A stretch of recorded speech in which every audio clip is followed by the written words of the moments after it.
যে যেভাবে পারেন আপনারা ভিডিও তৈরি করুন, ভিডিও দিয়ে আপনাদের সোশ্যাল যে কোনো প্ল্যাটফর্মে সেটাকে আপলোড করেন, এবং যদি আপনারা তা না পারেন তাহলে যেখানেই দেখবেন যে এইটার প্রতিবাদ জানানো হয়েছে শিক্ষার ব্যবস্থার, তাদের ভিডিওগুলো শেয়ার করে দিন, এবং যাতে তাদের পর্যন্ত পৌঁছায়, যারা এই যেমন সরকারের কাছে আমাদের এই বার্তাগুলো পৌঁছায়।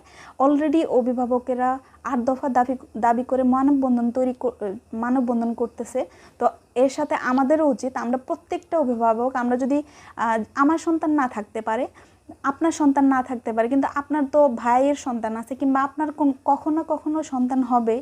তো এই শিক্ষা ব্যবস্থা যদি আগামী 10 বছর পর্যন্ত থাকে, তাহলে কিন্তু আমাদের দেশে শিক্ষিত সার্টিফিকেটধারী লোকের অভাব থাকবে না, কিন্তু মেধাবী কোনো লোক থাকবে না। কারণ এই শিক্ষা ব্যবস্থাটা মানুষের মেধাকে ধ্বংস করে দেওয়ার জন্য যথেষ্ট। কারণ কোনো